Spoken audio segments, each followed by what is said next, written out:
오늘 주님께서 주신 말씀은 이사야서 9장 8절로 21절까지의 말씀입니다. 다 같이 한 목소리로 봉독하시겠습니다. 주께서 야곱에게 말씀을 보내시며 그것을 이스라엘에게 임하게 하셨은즉 모든 백성 곧 에브라임과 사마리아 주민이 알 것이오늘 그들이 교만하고 완악한 마음으로 말하기를 벽돌이 무너졌으나 우리는 다듬은 돌로 쌓고 뽕나무들이 찍혔으나 우리는 백향목으로 그것을 대신하리라 하는도다. 그러므로 여호와께서 르신의 대적들을 일으켜 그를 치게 하시며 그의 원수들을 격동시키시리니 앞에는 아람 사람이요 뒤에는 블레셋 사람이라. 그들이 모두 입을 벌려 이스라엘을 삼키리라. 그럴지라도 여호와의 진노가 돌아서지 아니하며 그의 손이 여전히 펴져 있으리라. 그리하여도 그 백성이 자기들을 치시는 이에게로 돌아오지 아니하며 만군의 여호와를 찾지 아니하도다. 그러므로 여호와께서 하루 사이에 이스라엘 중에 머리와 꼬리와 종려 가지와 갈대를 끊으시리니 그 머리는 곧 장로와 존귀한 자요 그 꼬리는 곧 거짓말을 가르치는 선지자라. 백성을 인도하는 자가 그들을 미혹하니 인도를 받는 자들이 멸망을 당하는도다. 이 백성이 모두 경건하지 아니하며 악을 행하며 모든 입으로 망령되이 말하니 그러므로 주께서 그들의 장정들을 기뻐하지 아니하시며 그들의 고아와 과부를 긍휼히 여기지 아니하시리라. 그럴지라도 여호와의 진노가 돌아서지 아니하며 그의 손이 여전히 펴져 있으리라. 대저 악행은 불타오르는 것 같으니 곧 찔레와 가시를 삼키며 빽빽한 수풀을 살라 연기가 위로 올라가게 함과 같을 것이라. 만군의 여호와의 진노로 말미암아 이 땅이 불타리니 백성은 불에 섭과 같을 것이라. 사람이 자기 형제를 아끼지 아니하며 오른쪽으로 움킬지라도 줄이고 왼쪽으로 먹을지라도 배부르지 못하여 각각 자기 팔에 고기를 먹을 것이며 므낫세는 에브라임은 므낫세를 먹을 것이요 또 그들이 합하여 유다를 치리라. 그럴지라도 여호와의 진노가 돌아서지 아니하며 그의 손이 여전히 펴져 있으리라. 아멘. 다 같이 기도드리시겠습니다. 하나님 아버지 감사합니다. 주의 음성을 듣고자 저희가 주의 제단 앞에 모였습니다. 우리 마음의 기도와 우리 마음의 묵상이 주님께 연락되기를 원합니다. 감사드리며 예수 그리스도의 이름으로 기도드렸습니다. 아멘. 오늘 이사야서 9장 8절의 말씀은 이렇게 시작합니다. 주께서 야곱에게 말씀을 보내시며 그것을 이스라엘에게 임하게 하셨은즉 주께서 야곱에게 선지자를 보냈다고 하지 않으시고 말씀을 보냈다고 말씀하고 계십니다. 이 이야기는 주님의 사자, 주님의 선지자가 곧 말씀이라고 하는 그 뜻이 들어있는 것이죠. 이 말뜻은 또 다른 의미에서는 선지자들은 주님의 사자들은 주님의 말씀을 온전히 있는 그대로 그 말씀 그 자체로 증거하여야 된다는 그런 뜻이죠. 이사야 때 이사야뿐 아니라 수많은 선지자가 있었습니다. 그리고 그들이 다 하나님의 말씀이라고 많은 이야기들을 전했죠.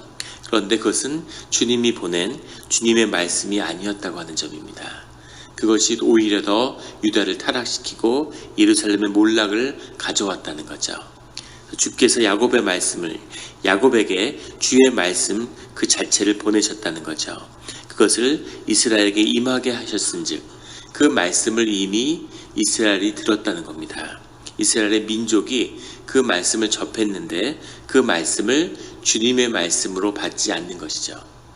주님의 말씀이 말씀 그 자체로 살아서 역사해야 되는데 그 말씀을 말씀으로 받지 않기 때문에 주님의 말씀이 그 세상을 움직이는 그 힘을 발휘하지 못하고 있는 것이죠.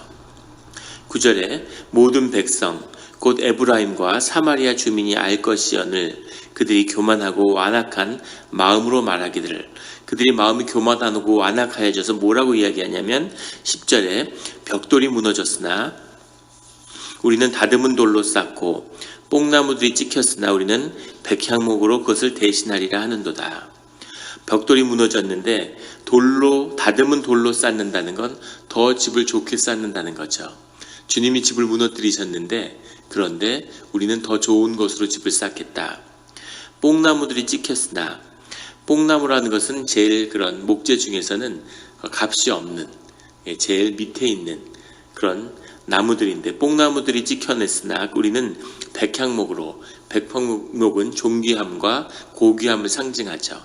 더 좋은 곳으로 그것을 대신하리라 하는도다. 주님을 모욕하는 거죠.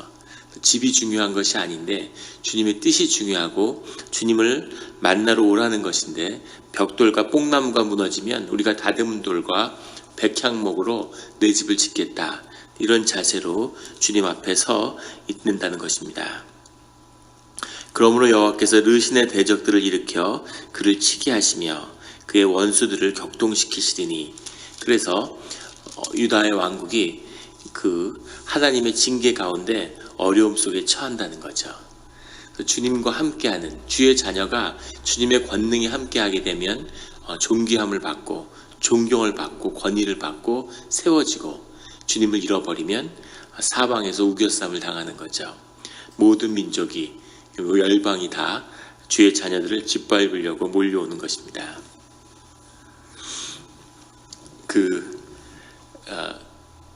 동물을 키우는 사육사가 동물원에서 이제 가끔 동물들에게 맹수들에게 물려 죽는 그런 사고가 나죠. 얼마 전에도 한 동물원의 사육사가 그 호랑이에게 물려 죽는 그게 이제 그 CCTV로 찍혀서 뉴스에 나오는 걸 본 적이 있습니다. 가서 밥을 주고 나왔다가 이 양동이 같은 걸 두고 나와서 잠깐 가지로 들어갔는데 그 사이에 물리는 거죠. 근데 그 준비 없이 늘 키웠기 때문에 그 맹수를 보지 않는 거죠. 근데 그 야성이 살아 있는데 매일 음식을 주고 매일 조련을 하니까 그 동물들이 이제 애완동물 같이 보이지만 기본적으로 야수인 거죠. 그래서 아무 생각 없이 우리 안에 들어갔다가 참사를 당하는 겁니다. 똑같은 거죠. 존경을 받고 존중을 받고 주의 자녀로서 권세를 누리다 보면 그게 당연한 거고 그 관계가 너무 지극히 자연스럽게 받아들이는데 그 관계가 주님과 나의 관계가 조금만 삐끗하면 그러면 주변에 있는 모든 나를 에워싸는 사람들이 야수처럼 변하는 그런 것을 영적으로 경험하게 되는 거죠. 지금 유다와 이스라엘이 그런 그 앞에 서 있는 겁니다. 12절에 앞에는 아람 사람이요 수리아를 말하는 거죠. 뒤에는 블레셋 사람이라. 그들이 모두 입을 벌려 이스라엘을 삼키리라. 그럴지라도 여호와의 진노가 돌아서지 아니하며 그의 손이 여전히 펴져 있으리라. 블레셋과 수리아가 유다와 이스라엘을 동서로 이제 싸고 있는 거죠. 근데 블레셋, 팔레스타인은 사실은 이스라엘을 괴롭힌 적은 없습니다. 역사적으로 보면 블레셋은 늘 남유다만 괴롭혔죠.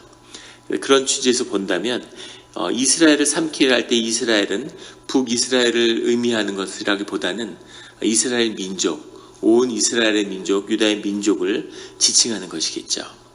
하나님이 아람과 블레셋을 이용해서 또 이스라엘 민족을 핍박하게 하신다는 겁니다. 그의 손이 그들이 여호와의 진노가 돌아서지 않고 더 큰 진노가 온다는 거죠. 그의 손이 여전히 펴져 있으리라. 21절에도 그의 손이 여전히 펴져 있으리라. 주님의 손이 펴져 있다는 건 구원의 상징이 되어야 되는데 이제는 주님이 함께 하신다는 것이 징계와 진노의 상징이 되어 있다는 겁니다. 14절에 그러므로 여호와께서 하루 사이에 이스라엘 중에서 머리와 꼬리와 종려나무 가지와 갈대를 끊으시리니 머리는 높은 것을 의미하고 꼬리는 낮은 것을 의미하겠죠. 종려나무라고 하는 것은 유대의 상징이죠. 로마의 주화에 보면 소수민족에 대한 상징이 담겨 있는데 유다의 상징을 종려나무로 가지로 심었습니다. 그만큼 유대 민족들이 종려나무를 존귀하게 생각했다는 거죠. 종려나무라는 것은 고귀함과 귀함의 상징이죠. 예수 그리스도께서 예루살렘에 입성하실 때 종려나무를 흔들죠. 그래서 그런 존귀함을 상징하는 것이고 갈대라고 하는 것은 늪에서 자라죠. 그래서 어떤 시궁창 같은 그래서 그 천함과 어떤 그런 어떤 비열함, 또 무슨 부는 바람에 갈대와 같다, 뭐 이런 이야기를 하지 않습니까? 마음을 지키지 못하고 흔들리는 천한 곳에 임한, 극단적으로 종려나무에 반대에 서 있는 게 갈대인데, 근데 주님의 진노가 이스라엘에게 임할 때는 머리와 꼬리와 종려나무와 갈대를 끊으신다는 거죠. 또 귀한 자나 낮은 자나 어려운 자나 또는 뭐 많은 것을 가진 자나 모든 것이 다 심판을 받게 된다는 겁니다. 15절에는 그 머리는 곧 장로와 존귀한 자요, 머리와 꼬리 중에 머리는 곧 장로와 존귀한 자고 그 꼬리는 거짓말을 가르치는 선지자라. 머리라고 하는 것은 존귀함을 드러내는 것인데, 꼬리라는 것은 이제 낮은 거죠. 근데 왜 꼬리는 곧 거짓말을 가르치는 선지자라고 그랬을까? 그 꼬리라는 것이, 이 짐승의 꼬리를 흔들잖아요. 그래서 꼬리라는 것이 아부하고 어떤 비율을 맞추는 그런 상징성이 꼬리에 들어있는 겁니다. 선지자들이 거짓말을 가르치는 선지자들인데, 그들이 그 땅을 지배하던 지배자들, 존귀한 자들의 비율을 맞추는 그런 말을, 거짓을 증거했다는 거죠. 이것이 이스라엘을 징계하게 되는 주님의 아주 중요한 이유 중에 하나가 된다는 겁니다. 주님의 말씀을 왜곡하고 주님의 말씀을 거짓되이 증거하고. 한국 사회와 한국 교회의 문제도 이런 것이겠죠. 목회자가 없는 것이 아니라 교인은 점점 줄고 있다고 그러죠. 20년 동안 교인이 계속 줄고 있는데 교회는 점점 늘어나고 있고, 지난 수년간에도 한 10,000여 개의 교회가 더 생겼다고 그래요. 교회들이 줄어들고 사역자들이 남아도는 거죠. 종교가 타락하면 늘 목회자가 수가 넘쳐납니다. 그리고 교회가 살아나고 교회가 회복될 때는 목회자의 수가 굉장히 줄어들죠. 그런 타락한 교회의 모습, 이것을 보여주는 거죠. 세상에 아부하고 세상에 영합하는, 세상에 공중의 권세 잡은 자의 그런 지혜를 가르치는 그런 선지자들이 넘쳐났다는 것을 주님이 말씀하고 있습니다. 그래서 그들을 주님이 치신다고 말씀하시는 거죠. 17절에 이 백성이 모두 경건하지 아니하며 악을 행하며 모든 입으로 망령되이 말하니 그러므로 주께서 그들의 장정들을 기뻐하지 아니하시며 그들의 고아와 과부를 긍휼히 여기지 아니하시리라. 장정이라는 것은 그 민족이 보여주는 열매죠. 생명의 열매인데 그걸 기뻐하지 않으신다는 겁니다. 더 충격적인 건 그들의 고아와 과부를 긍휼히 여기지 아니하신다는 거죠. 고아와 과부는 주님이 늘 긍휼히 여기시고 늘 도우시는, 도움을 받는 그런 사람들인데 이들조차도 주님의 긍휼을 받지 못한다, 그런 이야기죠. 사회가 모두 다 썩었기 때문에. 그래서 그 모든 것에 징계가 임한다는 거죠. 19절에 가면 만군의 여호와의 진노로 말미암아 이 땅이 불타리니 백성은 불의 섭과 같을 것이라. 주님의 진노가 모든 것을 태운다는 거죠. 이것을 태우는 것은, 이 불은 정금과 같이 사람을 단련하는 그런 고난으로라기보다는 그대로의 심판과 징계입니다. 이 징계로 모든 것을 태워버리는 그런 심판이 이 유다 왕국에 임한다는 거죠. 사람이 자기의 형제를 아끼지 아니하며 자기의 형제와 자기의 가족을 아끼는 것이 인간의 본능이죠. 본성이 회복되는 것도 아니라 자신의 본능조차도 지킬 수 없는 그런 상황으로 내몰리게 될 거라는 거죠. 정말 어려운데 몰리면 짐승도 자기 새끼를 거두는데 그것조차 거두지 못할 만큼 자기의 생존 앞에 자신의 본능조차도 지킬 수 없는 그런 상황으로까지 몰리게 된다는 겁니다. 20절에 오른쪽으로 움킬지라도 줄이고 왼쪽으로 먹을지라도 배부르지 못하여, 이렇게도 해보고 저렇게도 해보지만 채워지지 않기 때문에 각각 자기 팔의 고기를 먹을 것이며, 문자 그대로 보면 정말 끔찍한 표현이죠. 무슨 좀비 영화의 한 장면처럼 자기의 팔의 고기를 먹을 것이라. 팔이라고 하는 것이 제로아라는 말인데, 이 제로아라는 말은 힘, 늘 이 팔, 오른팔, 오른손, 이 팔이라는 건 힘, 어떤 도우심, 원조, 이런 걸 뜻하는 건데, 이 제로아에는 이웃이라는, 형제라는 뜻이 들어있습니다. 그래서 그 이웃과 형제를 서로 뜯어먹고 살게 될 거라는 거죠. 이웃과 이웃이 약탈을 하고. 제가 예전에 뉴욕에 살 때 이제 그 할렘가 이런 데가 이제 학교 주변이 다 할렘가인데 거기에 사는 분들의 얘기를 들어보면 그렇게 그 할렘가 안에 그 빈민가죠. 그 아파트 안에 절도가 심하다는 거예요. 절도가 심한데 신기한 거는 항상 이웃집을 턴답니다. 집이 뭐가 없어졌다 그러면은 그 옆집에서 가져간 거래요. 그 굉장히 신기했는데 좀 부자 동네 가서 좋은 집을 털어야지 어떻게 그 어려운 동네에서 자기 옆집을 터나. 근데 신기하게도 늘 그렇다는 거죠. 사람들이 남의 집을 털 정도면 그래도 호연지기가 있는 거죠. 뭔가 진취적이고 안 가본 데를 가고 도전하고 그래서 마음에 뭔가 두려움과 맞서는 그런 모험심이 있는 건데 완전히 주저앉아 있고 삶에 아무 에너지가 없으니까 그러니까 밑에 층도 아니고 위에 층도 아니고 바로 옆집을 턴다는 거예요. 옆집이 옆집을 털고 옆집이 옆집을 터는 그러니까 가장 삶이 주저앉은 비참한 상태인 거죠. 그래서 자기의 팔의 고기를 먹는 그런 일들이 진짜로 이 유대 민족과 이스라엘 민족 가운데 일어난 거죠. 주님이 있을 때는 세상의 영화를 다 누린 것 같았지만 그것을 잃어버리고 나면 어디까지 비참해지는지를 이제 경험하는 겁니다. 바닥을 경험하는데 이렇게 깔아앉을 때, 이렇게 무너질 때는 다 무너져서 바닥을 치는 게 좋죠. 그래야 올라오지. 무너지다 말면 계속 무너지는 거죠. 깨끗이 그 심판 가운데 무너지는. 우리 대한민국을 위해서도 그런 기도를 해요. 완전히 주님의 것이 아니고 이렇게 갈 거면 완전하게 무너뜨려 달라 이런 말씀을 쑥대밭으로 만들어 달라.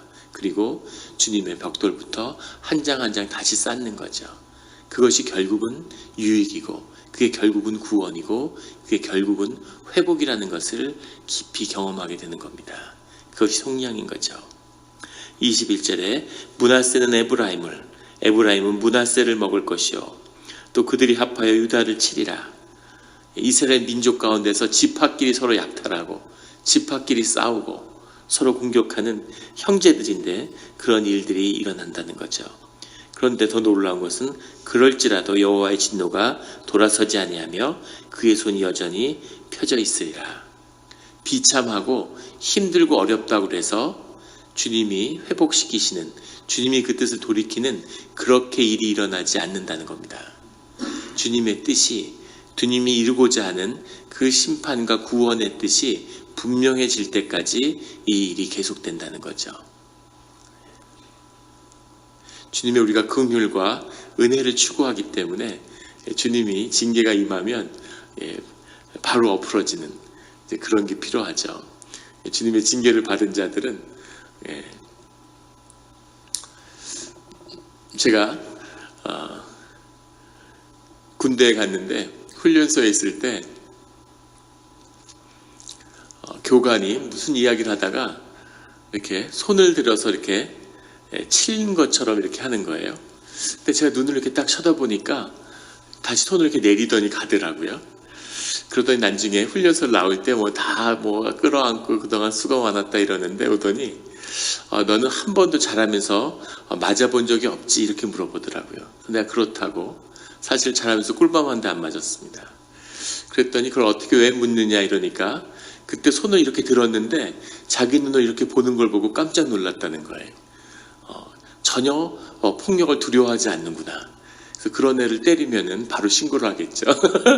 그래서 그때 내가 만약에 쳤으면 어떻게 했을 거냐. 그래서 그걸 바로 신고를 했겠죠. 그런데 많이 맞고 자라면 사람이 이제 자존감이 무너지는 거죠. 폭력을 두려워하게 된다는 겁니다. 폭력을 두려워하게 돼서 이렇게 손을 들면은 그러면은 이제 그거 움츠러들고 이렇게 쭈그러드는 거죠. 그래서 부당한 폭력을 당해도 그것에 무릎을 꿇게 된다는 거죠. 그런데 그런 폭력을 경험함으로 해서 거기에 두려움이 생기고 무릎을 꿇는다는 것과 주님의 징계를 받아서 내 심령이 새로워진다는 것은 전혀 다른 의미라는 것을 말씀드리고 싶은 겁니다. 주님의 징계를 받았다고 하는 것은 어떤 의미에서는 더 깊은 징계고 더 깊은 아픔이죠.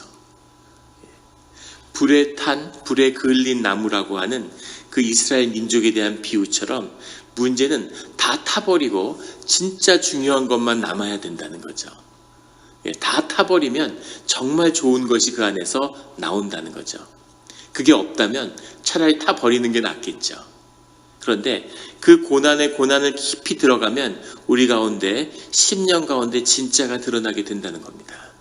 그것이 주님의 징계가 임하는 남은 자의 역사의 참 뜻이죠. 그런데 그것을 그을리고 태우다 말면 그 다음엔 희망이 없는 거죠. 주님의 구속과 징계를 받은 자들은 그 끝을 봐야 되는 겁니다. 끝까지 가서 끝을 봐야 그래야 주 안에서 회복이 있는 거죠. 이것을 대충 회복하고 나면 남는 것은 두려움과 공포밖에 없는 거죠. 그걸 징계로 받아들이는 겁니다. 예전에 그 교회에 사업을 하는 새로운 가정인데 굉장히 어려운 가정이셨어요. 단칸방에 가족이 사는데 정말 어려움 속에서, 근데 그 남편 되는 분이 무슨 조경일 같은 걸 하는데 그걸 어떻게 좀 도와주고 싶어서 제가 살던 그런 사택이 연립주택 같은 건데 거기 있는 조경일이라도 좀 맡겨보려고 그 반장 아주머니를 찾아가니까 그 조경일을 하고 있는 분이 반장 아주머니의 조카인 겁니다. 그 일도 쉽지 않은 거죠.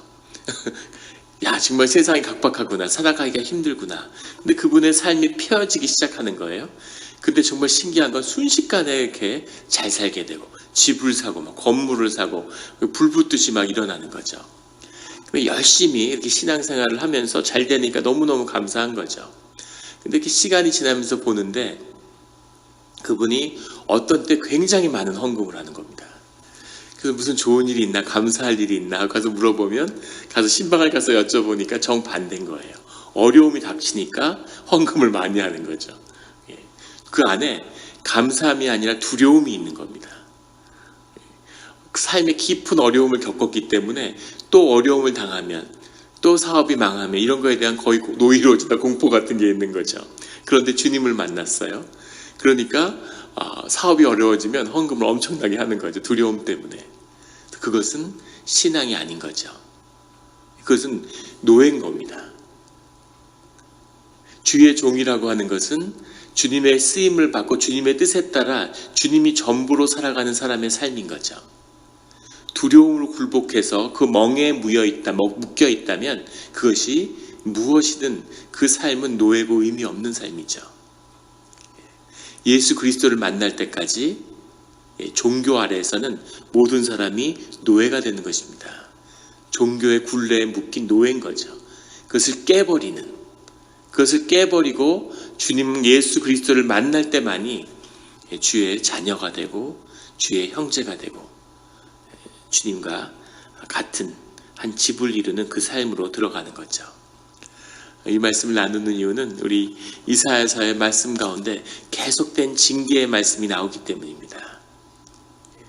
이 징계의 참 뜻 가운데 우리 삶이 새로워지는, 그을리는 데서 끝나는 게 아니라 완전히 타버려서 그 안에서 남은 홀리한 그 성스러운 씨앗의 역사가 다시 시작되는, 세상의 삶 가운데 어떤 것이 주어지더라도 그게 멍에나 굴레나 묶임이 되지 않는, 늘 주 안에서 자유로운 그런 용기 있고 자유롭고 기쁨이 있고 평화가 있고 능력이 있는 그런 주의 자녀들이 되시기를 예수 그리스도의 이름으로 축원합니다. 기도드리시겠습니다. 하나님 아버지 감사합니다. 늘 고난과 징계 가운데서도 하나님을 향한 소망과 하나님을 바라보는 그런 믿음과 마음을 주시니 감사합니다. 늘 주님을 바라보며 주께 의지하며 주 안에서 회복되는 우리들이 되게 하여 주시옵소서. 우리가 어제 무너졌더라도 오늘 이 새벽에 다시 회복되는, 우리가 어제를 죄로 살았더라도 오늘 이 가운데 이 아침의 새벽에 십자가의 보혈로 우리를 씻어서 다시 새로워지는 깨끗한 심령으로 거듭나는 그런 오늘 이 하루가 되게 하여 주시옵소서. 새로운 출발이 되게 하여 주시옵소서. 늘 새로운 시간으로 나아가는 우리가 되게 하여 주시옵소서. 어제는 존재하지 않으니 모든 것은 지나갔으니 이제 새로운 마음으로 주의 일이 다시 시작되는 오늘 하루가 되기를 원합니다. 오늘 특별히 우리 성탄절 예배를 위해서 기도합니다. 마음이 지켜지며 거룩하고 예수 그리스도를 새롭게 영접하는 그런 주일의 예배가 되게 하여 주시옵소서. 모든 시간을 새롭게 하는 능력이 주께만 있사오니 주님께서 매주 반복되는 또 한 번의 예배가 아니라 성탄의 예배로서 예수 그리스도의 은혜를 새롭게 하는 그런 주님의 예배가 임하게 하여 주시옵소서. 주여 아버지여, 또 우리 교육부의 유스그룹의 리트릿에서 기도합니다. 가고 오는 길 지켜주시고 심령이 새롭게 되며 주님의 역사가 함께하는, 우리가 무슨 일을 하더라도 그 최선을 다한 그 위에 주님의 오른손의 역사가 움직이는 그런 시간 되게 하여 주시옵소서. 감사드리며 예수 그리스도의 이름으로 기도드렸습니다.